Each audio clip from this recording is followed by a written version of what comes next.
morning everyone. I am Mitra Hela, welcome you all on my YouTube channel Digital Commerce Solution, जहां पर हम 11th और 12th से related अपना एक सब्जेक्ट अकाउंटेंसी पढ़ने वाले हैं। फिलहाल ये जो हमारा लेक्चर है ये क्लास 11th वाले बच्चों के लिए है जिन लोगों ने रिसेंटली अभी एडमिशन लिया है और अपनी पढ़ाई शुरू करने वाले हैं। ठीक है, तो इस चैप्टर के अंदर बहुत छोटा सा वीडियो हमारा ये रहने वाला है। इस वीडियो के अंदर हम यहाँ पर कवर करने वाले हैं इंट्रोडक्शन टू अकाउंटिंग। अगर आप अपनी बुक खोल के देखेंगे, कोई सी भी बुक खोल के देखें, किसी भी ऑथर की बुक खोल के देखें, तो उसमें जो सबसे पहला चैप्टर होता है that is introduction to accounting. तो इंट्रोडक्शन टू अकाउंटिंग हम यहां पर पढ़ेंगे, उसके बारे में समझेंगे कि इस सब्जेक्ट के अंदर क्या हम करने वाले हैं, क्योंकि ये बिल्कुल एक नया सब्जेक्ट है उन बच्चों के लिए जिन्होंने 10th पास आउट करने के बाद अभी इस स्ट्रीम में एडमिशन लिया है। हालांकि क्वेश्चन बहुत सारे बनते हैं उन बच्चों के लिए कि उन्होंने इस स्ट्रीम को क्यों ऑप्ट करा है। ये सारे क्वेश्चन आप लोग अपने आप से जरूर पूछें, एक रियलिस्टिक आंसर को निकालने की जरूर कोशिश करें, और जब वो सारे आंसर आ जाएं तो फिर शुरुआत आप यहां से करेंगे। तो पहला क्वेश्चन जो हर एक बच्चे के माइंड में आना चाहिए वो ये आना चाहिए कि सर ये जो सब्जेक्ट है ये अकाउंटिंग, ये होता क्या है। सब्जेक्ट अकाउंटेंसी है, अकाउंटिंग है, अकाउंट भी कहते हैं, पता नहीं क्या क्या लोग बाग इसे कहते रहते हैं, लेकिन ये जो सब्जेक्ट है हमारा अकाउंटिंग, ये होता क्या है। तो ये सारे डाउट हम यहां पर आपके क्लियर करने वाले हैं, और धीरे धीरे हम अपना सीरीज ऑफ लेक्चर यहां पर लेकर जाएंगे जिसमें स्टेप बाय स्टेप हम क्या पढ़ेंगे, अपने इस सब्जेक्ट को यहां पर पढ़ेंगे। तो उन सारी चीजों की शुरुआत के लिए सबसे पहला क्वेश्चन जो हमारा अराइज होता है वो ये होता है कि सर व्हाट इज अकाउंटिंग, ये अकाउंटिंग होता क्या है। तो इस बात को समझने के लिए, इस बात के सही आंसर तक पहुंचने के लिए अगेन मैं आप लोगों से एक क्वेश्चन और पूछूंगा यहां पर कि suppose you are a businessman और ए बिजनेस वुमेन।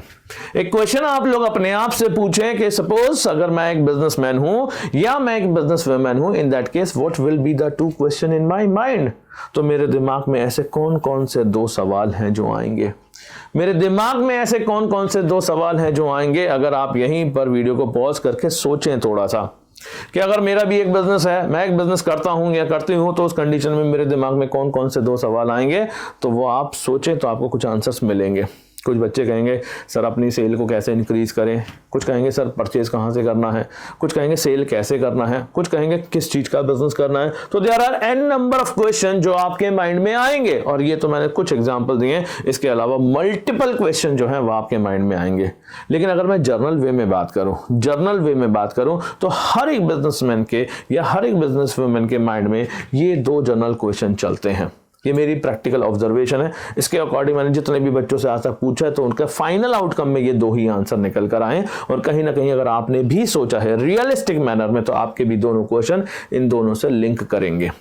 जिसमें पहला क्वेश्चन क्या है हर एक बच्चे का, what will be the result of the business organisation in the terms of profit और लॉस। फ्रेम कर दिया है हमने, लेकिन आपके माइंड में क्या आया था, जो भी हम बिजनेस कर रहे हैं उसमें हमें कितना प्रॉफिट हुआ है या कितना नहीं हुआ है। कुछ लोग कहते हैं कि प्रॉफिट कैसे बढ़ाएं। अरे ठीक है, वो प्रॉफिट बढ़ाना एक अलग चीज है, लेकिन आपके बिजनेस में प्रॉफिट हुआ भी है या नहीं हुआ है, ये लॉस है, ये हर एक बिजनेसमैन जानना चाहता है या नहीं जानना चाहता है। तो जो पहला क्वेश्चन जो कोरिलेट करेगा हर एक बच्चे का वो यही होने वाला है कि अगर मेरा एक बिजनेस है तो उस बिजनेस में मुझे प्रॉफिट हुआ है या लॉस हुआ है। और दूसरे क्वेश्चन की अगर बात करें तो वह फाइनेंशियल पोजीशन से रिलेटेड, आपके बिजनेस की फाइनेंशियल पोजीशन क्या है। फाइनेंशियल पोजीशन शायद अभी आप इतने वर्ड से फैमिलियर नहीं हो, of the business in the terms of assets and liabilities. अब यहां पर क्या कुछ टेक्निकल नाम आ गए, ये नाम आप लोगों ने शायद अभी तक पहले नहीं सुने होंगे, और हो सकता है शायद कुछ बच्चों ने सुने हो। एसेट तो एक जनरल टर्म है, आपने सुने होंगे, लेकिन लायबिलिटी एक नया नाम है जो शायद आपने नहीं सुना। तो हर एक बिजनेसमैन के माइंड में ये दो क्वेश्चन चलते ही चलते हैं कि पहला, जो भी मैं बिजनेस कर रहा हूं या कर रही हूं उस बिजनेस में मुझे प्रॉफिट हुआ है या लॉस हुआ है, और दूसरा मेरे बिजनेस की फाइनेंशियल पोजीशन क्या है इन the terms of assets and liabilities. जैसे क्लास 10th के बच्चे अभी एग्जाम दे के आए हैं और अभी रिजल्ट आई थिंक अभी तक आया नहीं है, they are waiting for the result. तो माइंड में उनके क्या चल रहा है कि हमारा रिजल्ट कैसा होगा, कैसा होगा, कैसा होगा, कैसा होगा। उसी तरीके से बिजनेस के अंदर भी आपके दो क्वेश्चन चलते हैं कि जो भी मैं बिजनेस कर रही हूं या कर रहा हूं उस बिजनेस में मुझे प्रॉफिट या लॉस है। और दूसरा क्वेश्चन हर एक बच्चे के जो माइंड में रहता है वो रहता है अपनी फाइनेंशियल पोजीशन से रिलेटेड कि जो मेरा बिजनेस है उसमें मेरी एसेट्स और लायबिलिटीज क्या हैं। इन दोनों क्वेश्चन के जो आंसर मिलेंगे, इन दोनों क्वेश्चन के आंसर जो भी मिलेंगे वो हमें कहां से मिलते हैं, अकाउंटिंग से मिलते हैं। इन दोनों क्वेश्चन के आंसर जो हमें मिलते हैं वो कहां से मिलते हैं, वो अकाउंटिंग से मिलते हैं। इसलिए हमें अकाउंटिंग को समझना बहुत ज्यादा जरूरी हो जाता है कि अकाउंटिंग क्या है। तो जो बुक्स के अंदर डेफिनेशन दे रखी है उसके अकॉर्डिंग हम आगे चलने की कोशिश करें तो यहां पर दे रखा है accounting is an art. Accounting क्या है? Is an art of recording. अगर आप उस डेफिनेशन को पढ़ें तो वहां पर ये पर्टिकुलर आपको डेफिनेशन मिलेगी कि अकाउंटिंग क्या है। Accounting is an art of recording, कि इसके अंदर हम कुछ चीजों को रिकॉर्ड करते हैं, और खाली रिकॉर्ड नहीं करते, रिकॉर्ड करने के बाद उसे क्लासिफाई करते हैं, समराइज करते हैं जो भी फाइनेंशियल डेटा है, and interpreting the results thereof, और उनसे हम कुछ रिजल्ट्स निकालते हैं। क्या है definition? Accounting is the art of recording, classifying and summarizing the financial data and interpreting the results thereof, और उसके बाद फाइनली हम उसे कम्युनिकेट भी कर देते हैं to the users of accounting information, जिन्हें वो इंफॉर्मेशन चाहिए होती है। अब आप कहेंगे सर प्रॉफिट और लॉस निकालना है, उसके लिए ये स्टेप में थोड़ा क्लैरिटी नहीं आ रही सर, थोड़ा क्लैरिटी नहीं आ रही, थोड़ा सा और डिटेल में क्लैरिटी मिल जाएगी। तो आउटकम, फाइनल आउटकम क्या है आपका, कि आपको प्रॉफिट या लॉस निकालने हैं, लेकिन प्रॉफिट या लॉस निकालने के लिए आपको 3 स्टेप को फॉलो करना पड़ेगा, जिसमें पहला स्टेप आपका क्या था? रिकॉर्डिंग, दूसरा था क्लासिफाइंग, और तीसरा था समराइजिंग। रिकॉर्डिंग, क्लासिफाइंग, समराइजिंग, ये 3 कीवर्ड्स ध्यान रखेंगे, एक दिन में नहीं क्लियर होंगे, लेकिन धीरे धीरे धीरे धीरे धीरे आपको इसमें क्लैरिटी आती रहेगी। डे 1 नहीं क्लियर होगा, लेकिन धीरे धीरे धीरे आपको क्लैरिटी मिल जाएगी, क्योंकि धीरे धीरे चीजें लिंक होंगी यहां पर। तो रिकॉर्डिंग का मतलब समझाने की मैं कोशिश करता हूं कि आपको अपने बिजनेस के अंदर अपनी जितनी भी बिजनेस ट्रांजैक्शंस होती हैं, क्या होती हैं? बिजनेस ट्रांजैक्शन, उन सबको रिकॉर्ड करना पड़ता है, क्योंकि अगर आपको अपने बिजनेस के प्रॉफिट या लॉसेस निकालने हैं तो उसके लिए कुछ इंफॉर्मेशन चाहिए, आपको टोटल सेल चाहिए, टोटल परचेज चाहिए, कुछ एक्सपेंसेस चाहिए, और उनकी कंप्यूटेशन करने के बाद ही आप अपना प्रॉफिट बता पाएंगे। तो इसके लिए पहले स्टेज पर आपको क्या करना है? आपको रिकॉर्डिंग करनी है। रिकॉर्डिंग क्या करना है? जो भी आपके बिजनेस की ट्रांजैक्शन है। अब ये बिजनेस ट्रांजैक्शन क्या होती है? स्टार्टिंग में बहुत सारे क्वेश्चंस निकल कर आएंगे, उनको असेंबल करना पड़ेगा, अरेंज करना पड़ेगा, और एक फाइनल आउटकम पर हमें पहुंचना पड़ेगा। तो बिजनेस के अंदर सबसे पहले जो भी हमारी बिजनेस ट्रांजैक्शन है, अब मैंने यहां पर कुछ एग्जांपल्स लिए हैं बिजनेस ट्रांजैक्शन के, समझने की कोशिश करें उन सारी ट्रांजैक्शन को। जैसे बिजनेस स्टार्टेड विद कैश, जब भाई सबसे पहले क्या करना पड़ेगा? आपको बिजनेस स्टार्ट करना पड़ेगा, कैपिटल इंट्रोड्यूस करनी पड़ेगी, ये एक बिजनेस ट्रांजैक्शन है। गुड्स को मैंने परचेज करा, ये भी एक बिजनेस ट्रांजैक्शन है। गुड्स को सेल करा, ये भी हमारी एक बिजनेस ट्रांजैक्शन है। Goods sold to Moni, Moni को गुड्स सेल करा 50,000 रुपए का, ये भी बिजनेस ट्रांजैक्शन है। फर्नीचर खरीदा, मशीनरी खरीदी, कंप्यूटर खरीदा, सैलरी पे करी, रेंट पे करा, टैक्सेस पे करे, कमीशन पे करे, ये सारी बिजनेस ट्रांजैक्शन है। बिजनेस के अंदर होता क्या है सर? बिजनेस के अंदर होता ही है buying and selling of goods and services. Business क्या है? Buying and selling of goods and services with the profit motive. तो बिजनेस के अंदर जो भी हम कर रहे हैं उस बिजनेस से रिलेटेड उन सारी ट्रांजैक्शन को हमें एक जगह रिकॉर्ड करना पड़ता है। अब रिकॉर्डिंग का मतलब ये नहीं कि जैसे कैमरे से हम इस लेक्चर को रिकॉर्ड कर रहे हैं वैसे रिकॉर्ड करना है, नो सर। यहां पर जहां रिकॉर्ड करा जाएगा उस प्लेस को बोला जाता है journal. Journal is a place, एक प्लेस होता है जहां पर इन सारी बिजनेस ट्रांजैक्शन को रिकॉर्ड करा जाता है। सर इनके कुछ रूल्स हैं, अभी आपको नहीं समझ में आएगा कि कैसे कैसे ये एंट्रीज बनाई गई हैं। जैसे पहली एंट्री की बात करें तो कैश टू कैपिटल एक एंट्री बनाई गई है यहां पर, ये एंट्री कहलाती है। तो ये अभी एंट्रीज कैसे बनी है ये डे 1 में आपको नहीं समझ में आएंगी, लेकिन आपको ये समझ में आएगा कि जितनी भी बिजनेस ट्रांजैक्शन होती है पहले उन्हें एक जगह रिकॉर्ड करा जाता है। रिकॉर्ड कहां करते हैं सर? उसे हम जर्नल में रिकॉर्ड करते हैं, उसका एक प्रोसेस होता है, अभी नहीं समझ में आएगा, आगे आने वाले चैप्टर्स में वो सारी चीजें हम कवर करेंगे। रिकॉर्डिंग करने के बाद क्या हमें इन सारी चीजों को रिकॉर्ड करने के बाद अपने बिजनेस का प्रॉफिट या लॉस पता चल गया? नहीं सर, यहां से तो कुछ प्रॉफिट या लॉस विजिबल नहीं हो रहा, यानी रिकॉर्डिंग से खाली आपको प्रॉफिट या लॉस नहीं पता चलेगा। इसकी नेक्स्ट स्टेप पर जाना पड़ेगा, जो क्या थी याद है आपको? अभी हमने बात करी थी, दैट इज क्लासिफाइंग। अभी क्लासिफाइंग भी एक प्रोसेस है।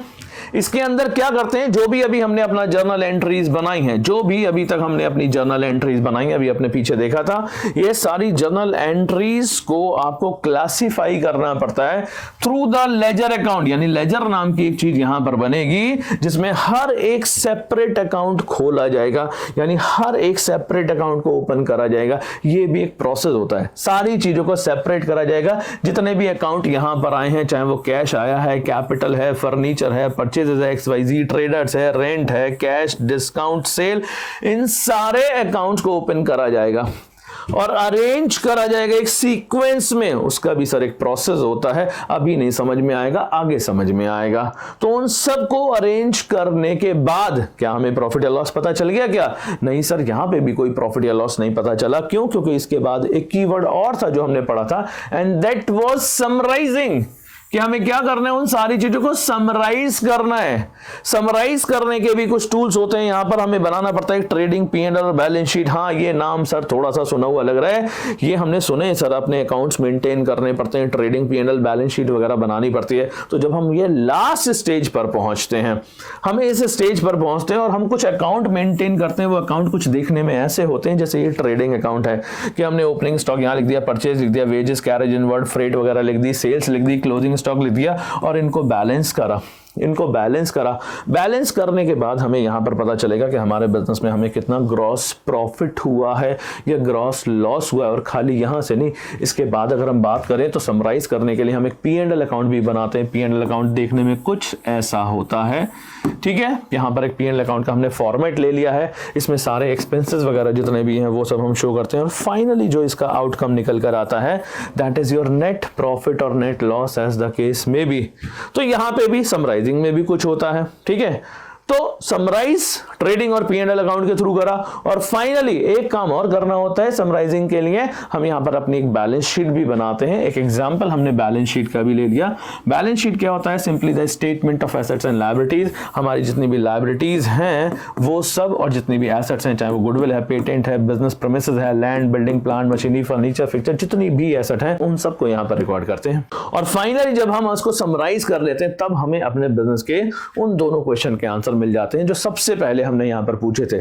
पहला क्वेश्चन आप लोगों से क्या पूछा गया था? Suppose you are a businessman और business woman, what will be the two question in your mind? आपने कहा था सर पहला हमारे बिजनेस में कितना प्रॉफिट या कितना लॉस होगा और दूसरा हमारे बिजनेस की फाइनेंशियल पोजीशन क्या होगी इन the terms of assets and liabilities. तो आपने देखा जब हमने फाइनलाइज करा, इसे समराइज करा, तो यहां पर इस स्टेज पर जाकर मुझे पता चला कि मेरे बिजनेस में कितना नेट प्रॉफिट या कितना नेट लॉस हुआ है और दूसरा मेरे बिजनेस की फाइनेंशियल पोजीशन क्या है इन the terms of assets and liabilities.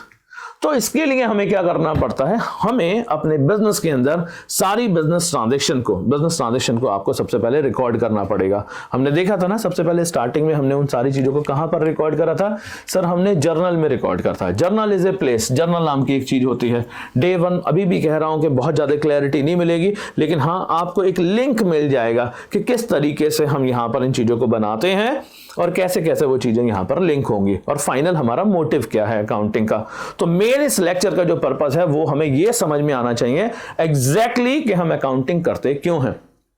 Accounting क्यों करते हैं? फॉर 2 रीजंस, 2 रीजन के लिए। पहला क्या था कि हमारे बिजनेस में कितना प्रॉफिट या लॉस हुआ है और दूसरा मेरे बिजनेस की फाइनेंशियल पोजीशन क्या है इन the terms of assets and liability. इसके लिए मुझे क्या करना पड़ेगा? अकाउंटिंग करनी पड़ेगी। अकाउंटिंग क्या है? अब दोबारा से फिर इस डेफिनेशन को पढ़ें तो आपको बिल्कुल क्लियर समझ में आ जाएगा। Accounting is an art.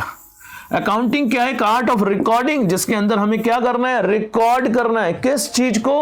अपनी बिजनेस की ट्रांजैक्शंस को। और बिजनेस ट्रांजैक्शन कौन सी होती हैं? अभी आपने देखी, गुड्स को परचेज करना, सेल करना, रेंट पे करना, टैक्सेस पे करना, सैलरी पे करना, कमीशन पे करना, वो सब क्या है? बिजनेस ट्रांजैक्शन है। उन सबको रिकॉर्ड करेंगे। कहां करेंगे? सिर्फ अभी नाम ध्यान रखें सर, जर्नल नाम की एक चीज होती है, वहां पर करते हैं। क्या? जर्नल नाम की एक चीज होती है, वहां पर हम इन सारी ट्रांजैक्शन को रिकॉर्ड करते हैं। रिकॉर्ड करने के बाद सर हम उन्हें क्लासिफाई करते हैं। उसके बाद हम क्या करेंगे सर? हम उन्हें क्लासिफाई करेंगे। और क्लासिफिकेशन जो किस चीज के थ्रू होता है? सर हमने एक वर्ड सुना था, लेजर, LEDGER। लेजर के थ्रू हम उसे क्लासिफाई करेंगे। उसके बाद समराइज करेंगे या तो ट्रायल बैलेंस के थ्रू और ट्रेडिंग और P&L अकाउंट के थ्रू। जब हम अपना ट्रेडिंग, P&L और बैलेंस शीट बना लेंगे तो हमारे सारे आंसर, जो दोनों आंसर थे उनके आंसर्स मिल जाएंगे और फाइनली उन सारे रिजल्ट्स को हम इंटरप्रेट करेंगे, देखेंगे जी, अपनी परफॉर्मेंस को चेक करेंगे और जिसको जो इंफॉर्मेशन चाहिए उसे वो इंफॉर्मेशन ट्रांसफर कर देंगे। तो अकाउंटिंग क्या है? Accounting is an art of recording, classifying and summarising the financial data and interpreting the results thereof. उन सबके रिजल्ट निकालने, यही सर अकाउंटिंग है। यानी अकाउंटिंग में क्या करते हैं? अपने बिजनेस के फाइनल, सिंपल आंसर, अकाउंटिंग में क्या करते हैं? अपने बिजनेस के प्रॉफिट या लॉसेस निकालते हैं। कैसे sir? Through recording, classifying and summarising in a systematic manner. हाँ सर, ये सिस्टमैटिक मैनर होता है, कुछ प्रेस्क्राइब्ड फॉर्मेट होते हैं सर। ये प्रेस्क्राइब्ड फॉर्मेट है, इन फॉर्मेट्स को आपको फॉलो करना पड़ेगा। इट विल टेक टाइम, थोड़ा समय लगेगा सर इनको समझने में। हाँ, लेकिन एक बार चीजें समझ में आ गई तो बिल्कुल आपको क्लैरिटी मिल जाएगी कि क्या क्या ये सारी चीजें हमें कैसे कैसे बनानी है। यहीं से हमारे मेन फीचर जो निकल कर आए हैं अकाउंटिंग के, हम देख सकते हैं। हमने 3 चीजों के बारे में बात कर ली है सर, हमने रिकॉर्डिंग के, क्लासिफाइंग और समराइजिंग के बारे में बात कर ली, लेकिन इससे पहले भी कुछ स्टेप होते हैं और सर इसके बाद में भी कुछ स्टेप्स होते हैं। इससे पहले भी कुछ स्टेप्स होते हैं और उसके बाद में भी स्टेप्स होते हैं, वो सारे स्टेप हमें फॉलो करने पड़ते हैं। तो यहाँ जो मेन फीचर्स की बात करें, मेन फीचर्स क्या है अकाउंटिंग के, इसके अंदर सबसे पहला काम होता है आइडेंटिफिकेशन, कि आपको आइडेंटिफाई करना है कौन कौन से आपके बिजनेस की ट्रांजेक्शन है और कौन कौन से आपके बिजनेस की ट्रांजैक्शन नहीं है। जो बिजनेस की ट्रांजैक्शन है ही नहीं उसे क्यों रिकॉर्ड करेंगे। तो जितनी भी बिजनेस की ट्रांजैक्शन है उन सबको आइडेंटिफाई करना है कि वो फाइनेंशियल ट्रांजैक्शन है या नहीं है, पैसे से रिलेटेड है या नहीं है, और उन सारी चीजों को मेजर करना है इन द टर्म्स ऑफ मनी। उन सारी ट्रांजैक्शन को मेजर करना है इन द टर्म्स ऑफ मनी। जैसे आपके पास लैंड है तो लैंड नहीं कि आपकी इस लोकेशन पर है, उस लोकेशन को भी मेंशन कर रहे हैं, या इतने स्क्वायर फीट आपके पास लैंड है तो उसको स्क्वायर फीट में या मीटर्स में कन्वर्ट करके लिख रहे हैं, नहीं। तो यहां पर एक कॉमन डिनोमिनेटर है मनी, मनी में कन्वर्ट करके सारी चीजों को लिखा जाएगा। तो पहले सारी ट्रांजेक्शन को आइडेंटिफाई करना है, फिर मेजर करना है, मेजर करने के बाद उन सारी ट्रांजेक्शन को रिकॉर्ड करेंगे। कहां करेंगे सर, जर्नल के अंदर करेंगे। फिर क्लासिफाई करेंगे सर, कहां करेंगे सर, लेजर के थ्रू करेंगे। फिर समराइजिंग करेंगे, कहां से, ट्रायल बैलेंस, ट्रेडिंग, P&L और बैलेंस शीट से करते हैं। और फिर जब सारे रिजल्ट हमारे पास निकल कर आ जाते हैं तो हमें क्या लेना होता है उनसे, एक मीनिंगफुल जजमेंट। एक मीनिंगफुल जजमेंट हमें लेना पड़ता है, अपने बिजनेस के लिए डिसीजन लेने पड़ते हैं, और फाइनली जितनी भी इंफॉर्मेशन होती है उसे हम कम्युनिकेट कर देते हैं to the users of accounting information. तो अकाउंटिंग क्यों करना है सर, सिंपल 2 रीजन है, 2 चीजों के लिए करना है। पहला अपने बिजनेस के प्रॉफिट या लॉसेस को फाइंड आउट करने के लिए, और दूसरा अपने बिजनेस की फाइनेंशियल पोजीशन को देखने के लिए इन the terms of assets and liabilities. अब जितना ये इंपॉर्टेंट चैप्टर है, हालांकि हमने डेफिनेशन तो कर ही ली है, डेफिनेशन ही हमारा यहां पर मेन पर्पस था इसको कंप्लीट करने का। इसके आगे जो भी चैप्टर नंबर 1 है उसमें हम तब और ज्यादा कंफर्टेबल हो पाएंगे जब हम पहले से चैप्टर नंबर 2 को कंप्लीट कर लेंगे। सर ऐसा क्यों कह रहे हैं, पहले तो चैप्टर नंबर 1 पढ़ाया जाएगा, वो कंप्लीट होना चाहिए, उसके बाद हमें चैप्टर 2 पे मूव करना चाहिए। नहीं जी, ये आपके लिए बिल्कुल एक नया सब्जेक्ट है, बिल्कुल नया सब्जेक्ट है। अभी तो इतनी टर्म्स जो मैंने बोली उसमें से आधी से ज्यादा तो शायद आपको समझ में नहीं आएंगी। आप रिपीट करके, पॉज करके, पीछे करके देखेंगे तब आपको समझ में आएगा कि हाँ इसका मतलब क्या था। अभी आपको एसेट्स का मतलब नहीं पता है, अभी आपको लायबिलिटीज का मतलब नहीं पता है, अभी आपको एक्सपेंसेस का मतलब नहीं पता, अभी आपको इनकम का मतलब नहीं पता, अभी आपको ग्रॉस प्रॉफिट, नेट प्रॉफिट नहीं पता, अभी तो बहुत सारी टर्म्स ही नहीं पता आपको। तो इसलिए चैप्टर नंबर 1 करने से भी पहले आपका चैप्टर नंबर 2 बहुत ज्यादा इंपॉर्टेंट हो जाता है, जिसका नाम है बेसिक अकाउंटिंग टर्म्स। और जब तक हम अपना बेसिक अकाउंटिंग टर्म्स को कंप्लीट नहीं कर लेंगे हम इसमें भी कंफर्टेबल नहीं हो पाएंगे। तो हमारा सीक्वेंस थोड़ा सा ऑड रहने वाला है, थोड़ा सा डिफरेंट रहने वाला है, लेकिन हाँ डेफिनेटली अगर आप कंटिन्यूअस कंसिस्टेंसी से करेंगे तो आपको सारी चीजें बहुत अच्छे से समझ में आएंगी।